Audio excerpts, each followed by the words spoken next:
Hello and welcome back to Christianity Calling. So in today's video, I have another 3-point video as usual. I've got my notes here and it's going to be 3 practical ways to grow spiritually. Now there's going to be 1 point or so in here that is a little bit more as you would expect, but the other 2 I've tried to be a little bit creative with, so that I'm not just giving you points that, to be honest, you probably know. So with that being said, the first point that we're going to explore is opening our hearts to others. So I've wrote down here that if we choose to focus more and more on others, specifically on helping and connecting with others, we don't only see a decrease in the egoistic focus on ourselves, but more importantly, we cultivate a deeper level of emotion for others. Compassion, sympathy, empathy, love, etc. So when we choose to focus on others, when we open up our hearts to others in that emotional dimension, not in the rational dimension, but in the emotional dimension, we do most definitely see a decreased focus on our individual self, our even maybe our egoistic self, our egoistic tendencies and things like that. Just this self-focus, and we see, and we can cultivate also a much more deeper other focus that deeply increases our compassion, our sympathy, maybe even in some situations our empathy as well, and certainly our love. And in this way, and this is why it's important, in this way we can become more Christ-like, loving others as he loved us, lowering that conditional sense of love, just totally opening our hearts up, totally opening ourselves up to service, and doing that in that, trying to do that sort of imitation of Christ and opening ourselves up to others in that way and loving them as Christ loved us. Obviously trying to imitate that to whatever degree we can do, being sinners ourselves, of course. But I've not really mentioned on here on these notes why that might help us grow spiritually. Well, I mean, I suppose actually I have mentioned it there with becoming more Christ-like. That's obviously going to help us spiritually. But if we kind of focus on others, if we kind of have that love, we can feel and we can cultivate this connection of doing the will of the Father, of connecting with this deep, profound, almost mystical sense of a higher spiritual consciousness, a higher connection with spirituality, spiritual life in that Christian sense. You know, I'm not talking here about New Age spirituality or anything like that. I'm talking specifically in a Christian spiritual sense.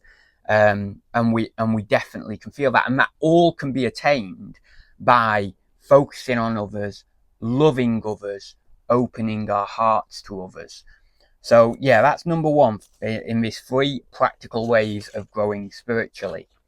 Now, number 2 is a kind of combining of a lot of things in one. And this is something that it's kind of quite self-explanatory, you might know anyway. But number 2 is fostering a deeper commitment to Christian life. So if we engage in Christian life more fully, reading the Bible more frequently, getting involved with church events, obviously going to services, but maybe other things in the church, being charitable in whatever dimension that is in, this will translate into spiritual development. I've also not mentioned prayer there, but obviously prayer, you know, an increase in prayer and things is going to help that as well. So I've also wrote here an increase in prayer, Bible study, going to church, etc., although it might take some time to notice, will always be of benefit spiritually. I mean, you only have to just engage in this for a little bit. Just do more at church, or you do more prayer, or you read the Bible more frequently. You can notice, even after a couple of weeks or so, maybe even less than that, maybe even a few days, you can notice a change. You can notice change in your depth of spiritual life, connection in that way, connection with the Holy Spirit, all of that sort of stuff. It changes. There is a definite feeling there.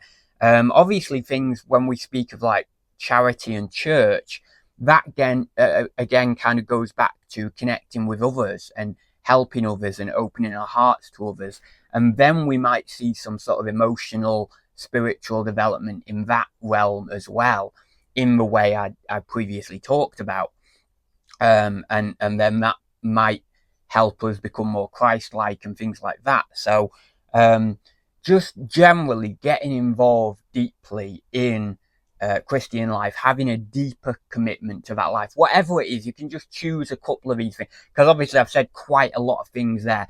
If you're really on fire right now and you want to do everything straight at once, brilliant, try and go for it. But if you want to just pick out, a couple of things, if you want to sort of lead up to a deeper and deeper commitment, then that's brilliant too. So picking maybe prayer, and then maybe being charitable, trying to be charitable in other ways. So focus on those two for a few weeks and see what happens maybe. But yeah, that really will practically help your spiritual life, spiritual development. And they are literally things you can do. You can write a list, you can tick things off, you can go out and do them straight away, and it will help with your development. So number 3 is one that's maybe a little bit more focused on my own journey, since this has come into my own journey, but obviously anyone can adopt this. And number 3 is going to be taking note of your dreams. Now, I've always been interested, considering I've had an interest in psychology, in dreams, dream interpretation, all of that sort of stuff. And I've gone through a lot of stages with it, sort of more personal dream interpretation, which I'll talk about. But also there are definite deeper spiritual dreams that we have. So I've wrote down here that many of the dreams we have relate more to our personal psychology. And these can be helpful to interpret, as they may provide insight into things that remain unresolved in our psyche. So maybe things in the past that have not been the best for us, perhaps in childhood or something like that, or in teenage years. When we have dreams every night, that they may be relating to some of those things that we've experienced in the past, and they are useful to interpret, to help resolve some of that stuff on a personal level. So we also have that, and the importance of taking note of our dreams in that way, and giving us some personal benefit in that way.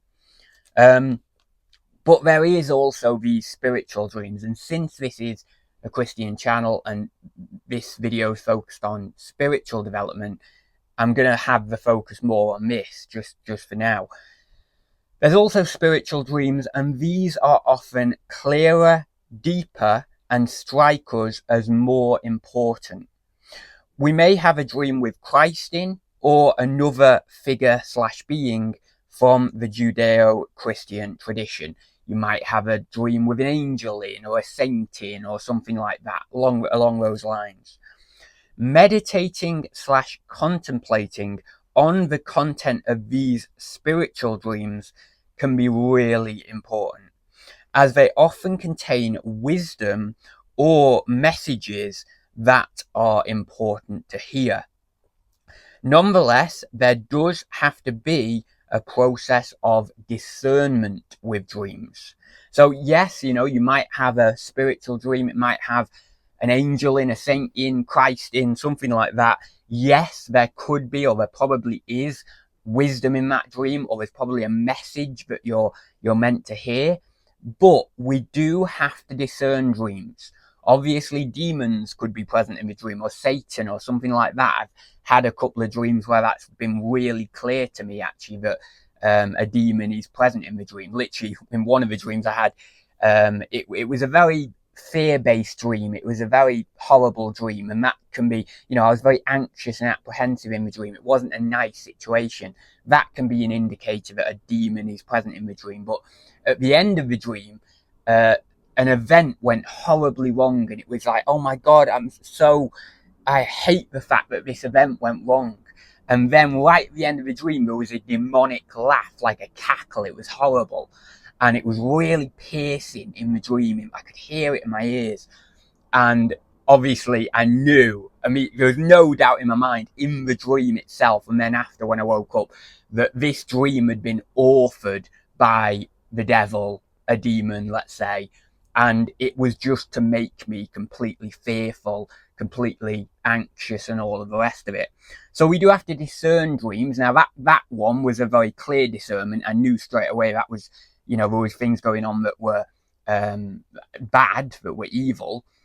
But there's other dreams where something might be in your dream, it might be something like a saint or an angel or something, but it might not be so clear, and you have to discern it, and you have to understand what the message is, and whether you're getting the message right, and whether it is a positive message coming to you, and all of that sort of stuff. There's so many different variety of dreams, and how dreams can be used and stuff. So how God can use dreams, how the devil can use dreams, all of that sort of stuff. So we have to discern dreams. We have to understand what it is that's in the dreams, and what's trying to be communicated there, essentially.